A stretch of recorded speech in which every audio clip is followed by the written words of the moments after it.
시청자 여러분 안녕하십니까. 시사칼럼입니다. 여러분 매일같이 뉴스의 단연 톱 2016년 대통령 선거입니다. 그 중에서도요 공화당의 경선입니다. 여러분 대선전에서 이 모든 미디어의 시선이 집중되는 곳은요 의뢰이 도전하는 당의 가장 유력한 후보 거기에 집중하게 돼 있습니다. 그래서 공화당의 선두가 전 세계인의 주목을 받는 것이 지금 당연한 일인데요. 여러분 그게 아직까지 상식선의 정상적인 후보라고 도저히 여길 수 없는 도널드 트럼프입니다. 트럼프의 수명이 오래 갈수록 공화당의 백악관 탈환 점점 어려워지기 마련입니다. 왜냐하면요 당내 경선의 승리와 백악관 입성 사이엔 또 다른 선거, 깊은 계곡이 있고 넘어야 할 산이 있는데요. 그 계곡을 건너고 산을 넘으려면 여러분 반드시 중도표가 있어야 됩니다. 그런데 도널드 트럼프에겐 그 중도표가 단 한 표도 없다. 틀린 말 아닙니다. 그러니까 트럼프가 문제가 아니고요. 공화당의 내부의 문제입니다.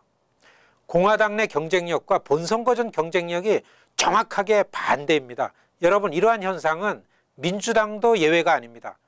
독보적인 위치에 힐러리 클린턴을 늘 불안하게 하는 그 버니 샌더스 후보의 아직까지 식을 줄 모르는 인기가 바로 민주당의 그것을 설명합니다. 다만 민주당은 당내의 그러한 경쟁력을 당 안에 이렇게 묶어둘 수 있는 지도력을 갖추고 있는 것이 공화당과 좀 다른 상황인 이유입니다. 여러분 이제 본격적인 프라이머리가 시작되기 직전인데요. 공화당은 점점 불안해하고 있고요. 여러분 그래서 전문가들은요. 민주당 12년의 백악관 뭐 이렇게 점치고 있는 것이 이런 이유입니다. 여러분 미국은 아직 아주 안정된 양당 정치 제도입니다. 성문화된 정당법이 있다 해도 거의 유명무실합니다. 왜냐하면요 매 선거 때마다 당 두 개가 양당이 합의만 하면 실정법을 뛰어넘어서 현실에 맞게 합리적으로 실행을 합니다. 프라이머리 방식이 그렇고요. 선거 일정이 또한 그렇습니다. 그래서 매 선거 때마다 정말 선거판이 들쑥날쑥입니다. 그래서 미국 정치에 관해서 오랫동안 공부를 한 이런 학위 소유자 전문가라 하더라도요. 지금 현장이 없으면 그것은 죽은 지식에 불과합니다. 여러분 한국에요. 미국 정치 전문가들이 그렇게 많아도요. 이 대미 관계에서 경쟁력을 갖추지 못하는 원인이 바로 여기에 있습니다. 미국은 정치학이라 하더라도 그것이 현장과 관계가 없으면 거의 무시합니다. 현장 중심의 학문을 중시하는 것에 비해서 한국은 그냥 교과서요. 책만 들고 있으면 됩니다. 서울의 워싱턴 전문가들을 보면요. 그래서 20년 전에 그런 사람들, 10년 전에 그러한 분들이 지금도 그걸 독점하고 있어요. 그러니까요. 트럼프 같은 이상한 사람이 워싱턴에 등장한 거를 그냥 기이한 현상으로만 치부해서 애써 그냥 못 본 채 하려고 그런 현상이 서울에 있습니다. 워싱턴의 흐름을 움켜쥔 여러분 티파리 같은 대중조직을 지나가는 바람으로만 설명하고 있는 서울의 그런 내용이 바로 이러한 실정입니다. 미국 유학파들이 그렇게 차고 넘치는데도요. 한국은 미국 관련해서 그렇게 또 현안이 많은데도요. 경쟁력이 높지가 않습니다.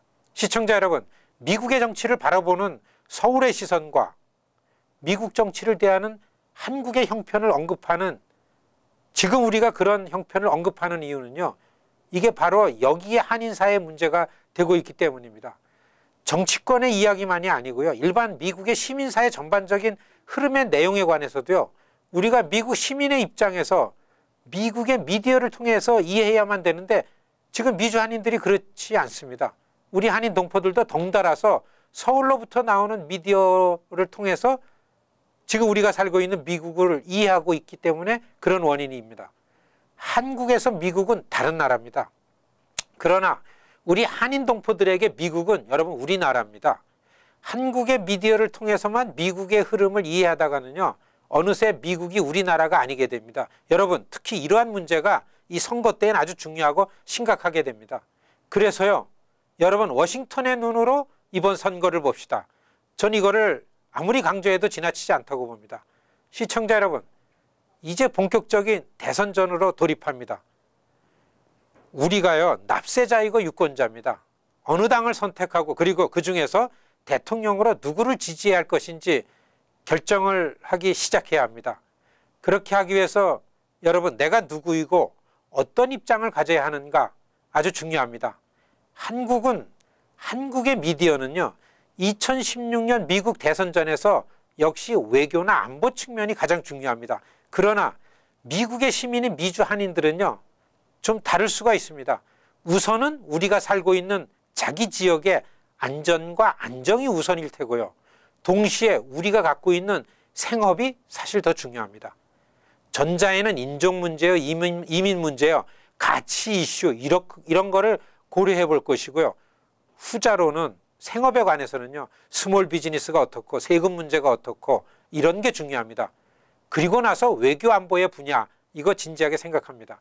외교 안보의 문제에서는요, 우선 한국과 미국의 국익이 일치하는 내용이 무엇인가, 여러분 여기에 주목해 주기 바랍니다. 그러나 국익 이전에요, 우리 미주 한인들은요, 튼튼하게 이 두 나라의 관계를 붙잡고 있어야 합니다. 관계입니다. 우리 한인들은 미국의 시민이고 미국의 유권자지만 사실은 미국과 한국과의 관계의 땅에 살고 있는 것이 정확한 현실입니다. 여러분, 관계를 돈독하게 하는 일이 이번 선거판에서 미주 한인들, 우리들의 기본적인 역할입니다. 감사합니다.